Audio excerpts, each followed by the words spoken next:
The theme for the month of February is how can we continue and consistently show our clients love? What I mean by that is what can you do all the time to let them know that you appreciate them? How can you continue to deliver amazing customer experiences? Too often we go through the process of wooing our customer. We get them to say yes, and then all of a sudden we just throw them to the side. They gave us the money and that's it. But that's not being authentic. We need to make sure we bring our authentic self every single time we show up for our clients because they're human beings as well, so happen to be purchasing a product or service that you have to offer that can solve a need for them. They're humans first. What can you do to make sure that you are being that human being back to them and not a transactional seller?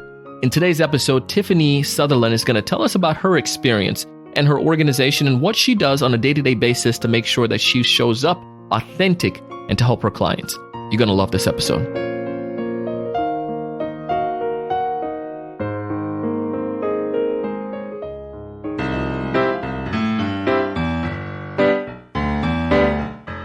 This episode is brought to you in part by mailtag.io. It's a Chrome browser extension for your Gmail that allows you to track and schedule your emails. It's a super easy tool to use, and I recommend it for anyone that's in sales. To start a 14-day free trial, go to mailtag.io.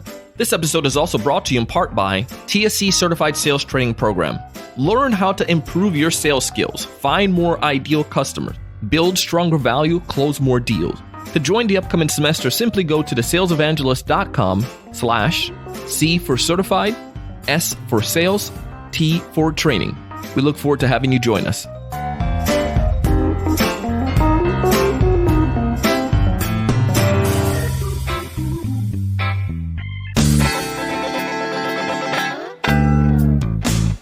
Hey everyone, welcome to another great episode of the Sales Evangelist Podcast. I'm your host, Donald Kelly, the Sales Evangelist, and I'm so excited for another great episode. I'm so excited to be here with you today. And on this episode, we have Tiffany Southerland, who is a lawyer by training and a change agent by heart. Tiffany is a career confidence coach and facilitator. Tiffany's goal is simple. She helps students and ambitious professionals leverage their stories and strengths so that they can maximize their career success. So I don't need to tell you that Tiffany comes with a wealth of experience and knowledge. She has an amazing organization, which she's going to talk about as well. But when it's all said and done, Tiffany's going to tell us about what we can do on a day-to-day basis to make sure that we're showing up for our clients, bringing them tremendous value, and maintaining genuine relationships. I won't take up too much time. We're going to go ahead and dive into the episode.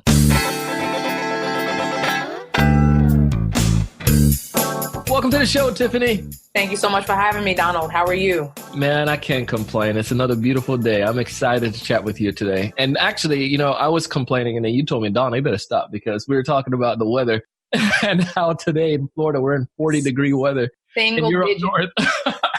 Single digits. It's a cold, literal cold day here in the Northeast. I definitely will not complain to anyone in the Northeast today. I appreciate that. We all do. Well, Tiffany, before we dive into all the fun stuff, why don't you tell us a little bit more about you and what you do?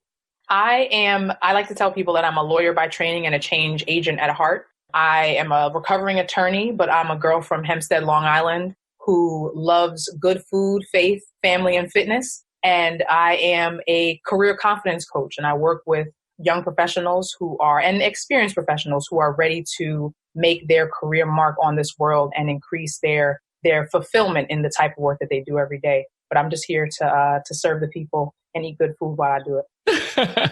What kind of food is good food for you? Jamaican food all day, every day. Yeah, man. Listen, you give me some ackee, give me some fried dumpling, give me some curry goat, some stew peas. I'm a happy girl. There you go. My wife, she's Dominican. She loves the brown stew, though. I got to introduce the brown stew chicken. Every time I go to the store, Jamaican shop, she's like, let me get some brown stew chicken and get some of that festival stuff. Listen, that's good stuff. She's a smart woman. Well, this is why we brought you on the show today, not because of your wonderful knowledge and because we connect on that food level, but also is the fact that what you do for a living. You help individuals, these professionals. A lot of our members who are listening to this and the sales leaders and the business owners who are listening to this, we're trying to get ourselves. We're trying to evolve. We're trying to help our organization to thrive and the individuals within our organization to perform to the best of their ability. So I know you can give us some insights on that. But this episode is called Sales from the Street. And these episodes, we get a chance to hear from individuals like yourself, talk about an experience they had, the struggle, how they overcame that. And one of the things that I asked you about and we started discussing and pondering was about the concept of showing our customer that love and appreciation. And how does that help us to grow our business or grow our sales pipeline? However, salespeople want to look at that. But I want to talk about the customer and customer journey and experience. So talk to us about that for you and your business. What was it that you started to do? Why do you feel, or in your business, that it's crucial for you to have that relationship with your buyers?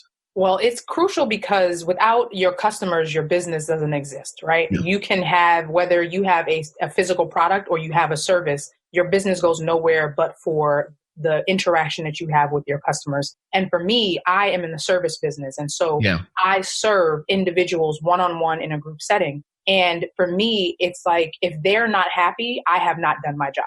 If they have not seen results, if they have not improved the way that they perform at work, if they have not improved the way that they feel about themselves, then I have not done my job. And so what is really important for me in my business is to make sure that I am thinking about, what can I do to become better myself so that I can then show up more and better for my clients? And you share something really interesting there, Tiffany. Like, it's not for you to be able to gain more money. It's for you to help your clients, right? And by you doing that as a natural byproduct. And I think, I know for me, when I was young and stupid and thinking I know everything, it was about that mighty dollar, right? What can I do to get in this office today, close this deal?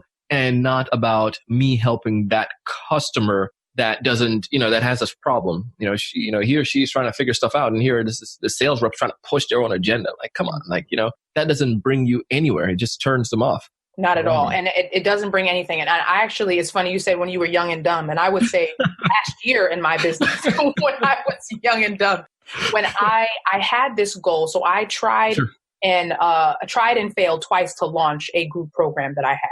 And what I realized is around, late summer, beginning of the fall, I realized that I had locked into a number. I locked into, I need to make this number. I need to hit this target. I need to hit this target. And when I stepped back and realized, well, why am I so focused on this target? What experience am I creating? Yeah. What am I trying to deliver for my people? And once I took the target away and thought more about the experience, more about the service that I was providing, more about the opportunity to connect and help, literally try to help make people's lives better, the minute I let that stress go, I started to see results, because now my focus was different, and my energy that I was putting out was different, and people therefore responded to me differently. And I promise you, I hit my goal once I let the other goal go, which was awesome to see. Oh, that's so inspiring to hear that, because we are, so many of us at the beginning of the year right now, we just made our lofty goals, right? And we have all of these things. But again, it's the right type of goals that we need to focus on, like you're saying there. And didn't you? So was there a part we were talking about this? You made a cognitive decision. You made a change in your mind, right? Right, I did. And what I realized is that I am building my business for the sake of changing people's lives and leaving a legacy. And I have to believe that I am capable of doing those things. I have to believe that I am uniquely gifted to show up in this world in only the way that my clients need to receive it. And when I decided that I was really serious about this goal and really serious about believing that I was capable of making an impact in a way that I am only classified to do it. And that's not to say that I am better than anybody else, but each of us are uniquely gifted because our lives are different. Every person who's listening to this podcast, whether you are all in sales in the same type of industry or across industries, you came to your particular role right now in a way that no one else did because your life is different. Therefore, you are uniquely qualified in a way that the person who sits next to you is not, even though you're doing the quote unquote same thing. And when you start to internalize that and then take a moment to say, okay, well, then how will that impact, or how should that impact the way I show up for the people I am here to help? And when you make that decision that I'm going to walk authentically in who I am, in my unique voice, regardless of what my metrics are, regardless of what my sales numbers are, regardless of what the target is or who's telling me what to do, if I show up authentically, then it will be easier for me to do anything that comes before me because I'm not working to fit into somebody else's mold. And people see that energy. They see when you're trying to show up and be somebody else. And that's the reason why people have all these issues with quote unquote sales. But if you're thinking about serving a need as opposed to selling, if you meet that need with the value that you provide with whatever the thing that you're offering, you're not just selling anymore. You're literally meeting a need. And that completely shifts the entire perspective and experience, both for the person who's making the sale and for the person who's receiving the offer. You know, there's continuing on this vein. I mean, that was like some amazing stuff there. We're going to have some click to tweet out of that. So, but when I use the term the moral obligation, but I'm not going to lie to you. I've had those moments, and even up until recent, where my wife had to just like pretty much, she didn't physically smack me, but it was like verbal smack in a sense, like calm down, stop making all that huff, because I find myself where I start looking at some of the bigger folks out there in any industry, like the Gittimers or say like Grant or some huge people, and you're saying, what can I bring to the table that these guys are not already bringing? Could I even say anything that's going to help anyone, right? And what happens is that we easily start comparing. And what I got from your message there is like, bro, just give them what you have. You show up. You teach what you have. There's that. You don't need millions of people. You just need to impact those people that need to hear your voice. Am I off on that? No, you're absolutely right. And I don't know if you remember this blog article from years ago that was shared with me a couple years ago again, but it has to have been from the early days of blogging when it was just like HTML, like no graphics on the page. But it was an article called 1,000 True Fans. Yeah, yeah. And if you have 1,000 people, right? We live in this world now where we see people who have followers, 10,000, 15,000, millions of followers, and we see the images that people portray. But if you have less than, even if it's 100 people, it's 10 people who really believe in what you do, then that is the foundation upon which you can build anything else. I'm not a celebrity by any stretch, but I have a podcast audience that shares and believes in me, and they share my podcast with other people. And therefore, I am benefiting from the people that my people are connecting me to, right? And so if you think about it in that sense, we don't have to, and I believe this is the quote, comparison is the thief of joy, right? Oh. And if you are comparing yourself to other people, you can never be grateful and never take advantage of what you have right in front of you because you're too busy worried about what somebody else have and why you don't have it, because that's not for you. Yeah. Right? That stuff is not for you. That's for that person. And you have what you have, but you have to get the right perspective and the right appreciation and approach to what you have to make the best of it. When you made this change, when you made this focus, how did this impact your business? You said you did this right before you did one of your launches, right? Right. And it allowed me to actually launch with success, right? It literally it freed me up to focus on my people. As opposed to focusing on myself. Because if I'm focusing only on a dollar amount, I'm focusing on me. And I believe that no matter what industry you're in, no matter what you're doing, we are called to serve first. If you are focusing only on your metrics, you're trying to serve yourself first. That's not what we're here to do. We're here to serve others first. And the minute I took that perspective away from me and recognized that all of my needs were currently being met on a monthly basis, that I already had everything that I needed in my physical space and in my life. So why am I so focused on this metric for vanity? It was pure vanity. The minute I turned that around, now I could focus on creating a great product that created an experience that helped change the trajectory of some women's careers as a result of enrolling in my program. And not because of the work that I did, but because of the work we were able to do together, because they were able to connect with me. And I was open to serving them because I was more focused on them and not myself. I usually ask when we get towards the end of this point, what was the biggest results that you started to see? But I'm going to change that question. What were some of the results of your clients because of what you did? They felt heard. They felt, and so like I mentioned, I'm a career confidence coach, but I had a conversation with one of my clients last week, and she said, when I signed up for this, I was thinking about, it was like interviewing skills and resumes, but it was so much more than career coaching.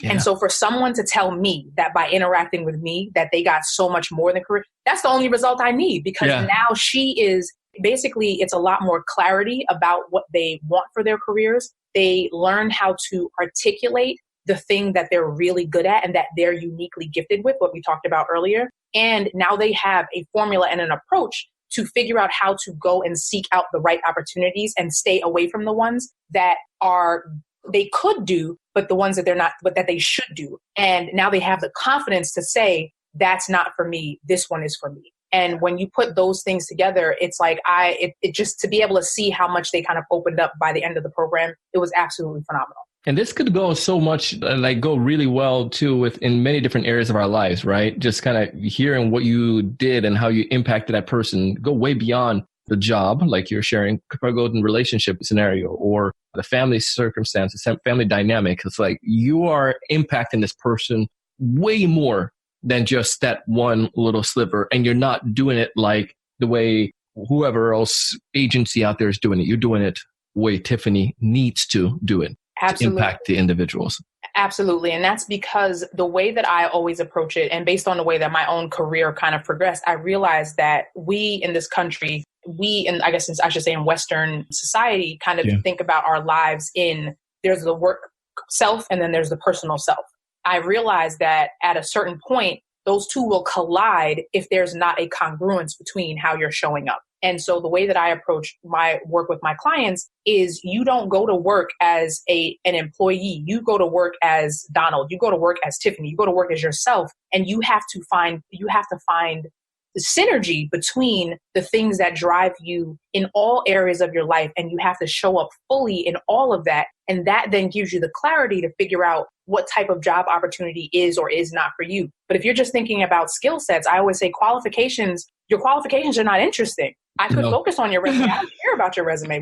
That's the easy part. Do you believe that you're capable of showing up for the thing that you're qualified for? Because if you don't, your qualifications don't mean anything, right? And so that's the work that I do with the people that I work with. Because if you don't believe it, then I can't help you get a new job because you don't believe that you're capable of getting it. Amen. Amen to that. Love it. Tiffany, if there's one major piece of advice you want folks listening to this episode to walk away with, what's that one major piece of advice? I would say focus on service. Focus on service and take the pressure off of you by not focusing on you. Focus on your colleagues, focus on your clients, focus on the company that you work for, you work with, and the people who are around you. Because when you make it about them, the pressure that you put on yourself is different. It's not that the pressure doesn't exist, but it's like, now I'm committed to doing something for someone else. And I'm not doing this just for the sake of me, because that's not what we're here to do in the first place. So focus on service first and focus on the people that you're called to serve. Love it. Love it.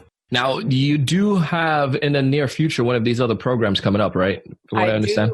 I do. Elevate Your Career Academy will be launching and will be starting again in March of 2019. And so if you're interested, you can go to howdoesshedoit.podcast.com or fourcornerscoach.com. That's FOUR. cornerscoach.com and sign up for the program there. And it's an 8-week career coaching program. It's a group coaching program, so you'll be in the group with other women. It is faith-based, I should say, as well. So I'm looking forward to launching it again and to seeing what cohort 2 does after they make it through this program.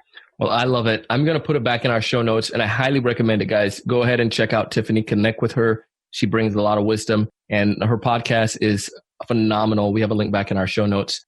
Tiffany, thank you so much for coming out here and sharing this information. We truly appreciate it. Thank you for having me, brother. Enjoy your quote unquote cold day today.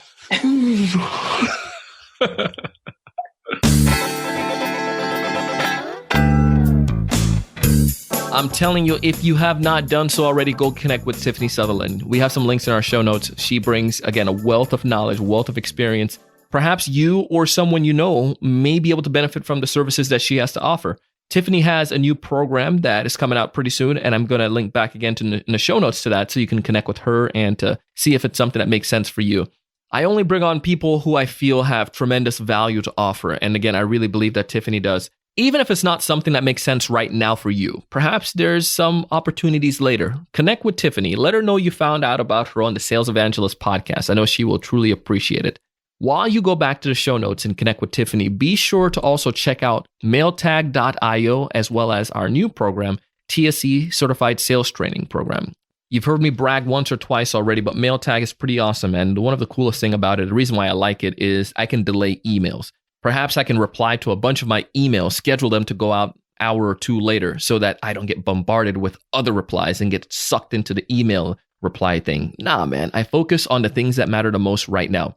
The other cool thing about MailTag is the notification. I get access to know when my prospects and clients are opening my emails. It's a powerful thing and it keeps me in the loop. To get MailTag, to check out a 14-day free trial, just go to mailtag.io. And when you fall in love with it, just use promo code Donald at checkout and you will get 50% off your subscription for life. Try it today. Go to mailtag.io. I want you to be successful. I want you to find more ideal customers. I want you to build stronger value. I want you to close more deals, but most importantly, I want to challenge you each and every single day to go out and do big things. Stay tuned for a scene from our next episode.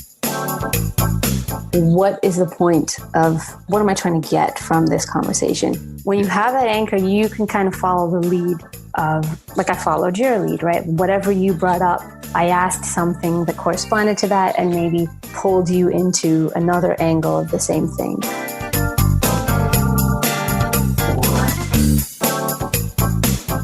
Hey, I hope you enjoyed this episode today as much as I did. And if so, I ask that you go ahead and hit subscribe. And when you do, go ahead and show your neighbors, your friends, your colleagues how they can subscribe as well. It would be greatly appreciated. Leave us a rating and review on Apple Podcasts, Google Podcasts, Stitcher, iHeartRadio, Spotify, or wherever you enjoy fine podcasts. Our show today was produced by myself and the Sales Podcast Network. It was edited and mixed together by the one and only Mr. Jershon O'Bale.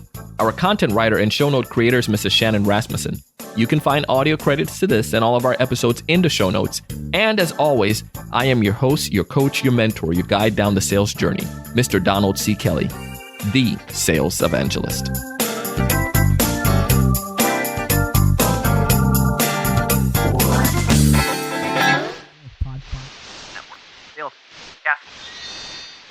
Sales Podcast Network.